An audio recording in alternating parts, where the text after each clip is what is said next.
antidote to our problems in this country when it comes to judges and politics is not to deny you a place on the Supreme Court. This is exactly where you need to be. This is exactly the time you need to be there.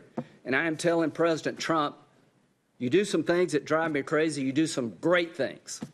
You have never done anything better, in my view, than to pick Gorsuch and Kavanaugh, because you had an opportunity to put well-qualified conservatives on the court, men steeped in the rule of law, who will apply analysis, not politics, to their decision-making, and you knocked it out of the park. And to my friends on the other side, you can't lose the election and pick judges. If you want to pick judges, you better win. Oh, Obama used to tell us that. Lindsey Graham hammering Senate Democrats for their outrageous behavior at today's hearing. Also breaking tonight, the New York Times reporting Robert Mueller will accept some written answers from the president. Does this mean the investigation is going to come to an end ever? Finally, nearly 500 days. Here to weigh in on all of this is the president's attorney, also the chief counsel for the American Center for Law and Justice, Jay Sekulow, who has done legal work for me in the past, and we actually broke bread together.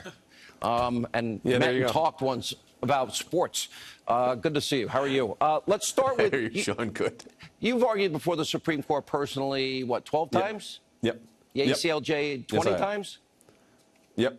And you won most of your cases, right? We've been very fortunate, very blessed in that regard. You don't win them all, but we've won an overwhelming majority.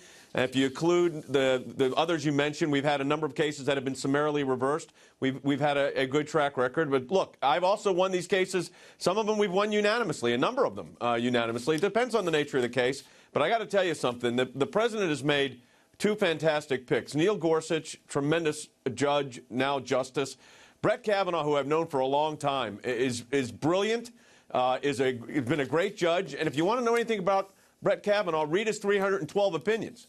That may be a good way to start. So you saw theatrics today in the Senate, but at the end of the day, guess what happens? Judge Kavanaugh becomes Justice Kavanaugh and is confirmed to the Supreme Court of the United States, and the president gave a great selection with both of these justices. I mean, and reshaping the court literally for decades with a conservative judicial philosophy. Lindsey Graham said it, elections in that context have consequences. And here the selection of Brett Kavanaugh is, I think, is probably the most qualified really sad judge out there for this position. That the orchestration that went on today, those two young girls that went into the courtroom, that they had to watch their dad go through that process. Nearly said it. I was really careful. All right, let me move on. But Brett Kavanaugh's opening statement, though, Sean, I thought Brett Kavanaugh's opening statement and what the president tweeted out about what was going on in the Senate kind of summed it all up. Are these senators really going to tangle with Brett Kavanaugh? Because let me tell you who wins that one. Brett Kavanaugh. Is that? I think it's a fait accompli. It's interesting to watch. Yeah. New York Times headline: Mueller will accept some written answers for Trump. It's been a number of weeks since you and your legal team responded to the special counsel. Some were wondering if there's going to be a fight, whether they would subpoena the president. May still happen. Tell us what you can about what this means. And I know there's only so much you can say. Yeah, and I've got to be obviously very careful. So let me tell you this. We have an ongoing dialogue with the Office of Special Counsel.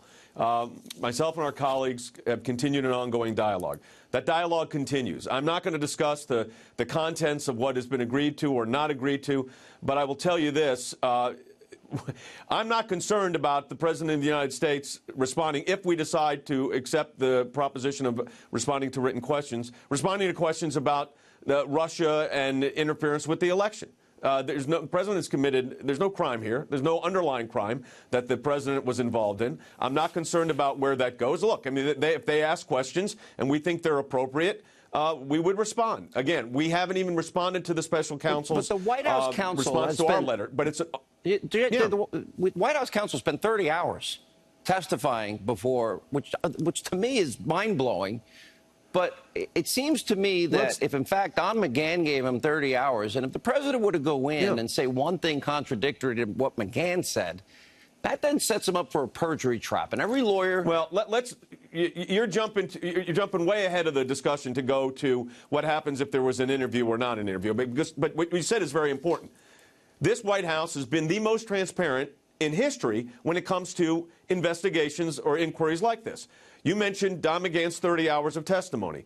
There's been 30 other witnesses that the White House put forward to testify. There's been over 1.4 million pages of documents that have gone forward. So the idea that the special counsel has not been given access to information, I think they would be readily admit that this has been a transparent investigation and a transparent inquiry. There's all this media spin going on about what was said or what wasn't said, but let me tell you this.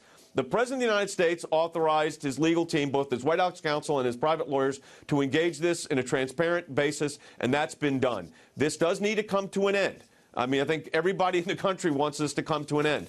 I don't give dates and times. It needs to happen sooner rather than later. But look, at the end of the day, as I said, it's a process of negotiation. It's ongoing. I'm not going to disclose the nature of that. But there's been a lot of speculation in the media today. I will tell you this much. Look at what has happened so far and what the number of documents and the number of witnesses that have gone forward.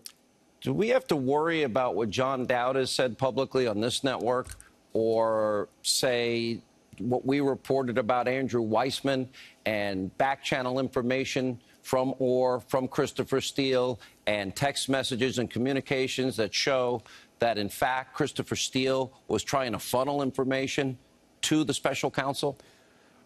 Well, look, my former colleague John Dowd denied unequivocally today the reports that came in regarding the excerpts of the book that were released regarding a purported meeting that he had and I had regarding they called it basically a reenactment of a conversation that never took place. And John said that that was not correct, that did not happen. It did not happen. With regard to the other issues you brought up, the irregularities in this inquiry from the outset, including the beginning of it, which is the dossier issue, which starts the whole thing, of course that's an issue. I can give you a whole list. We don't have the time to go through that again. Yeah. But look, all of that's relevant to the nature and the scope of this inquiry and its just resolution. At the end of the day, as I said, I am convinced that we're going to get it there. We're going to end this soon, but I don't give dates. But I will tell you this, I'm not worried about questions on Russia. Okay, Jay Sekulow. It'll be interesting to see if this becomes, if you will, James Comey 2, weeks before an election. Thanks for being with us.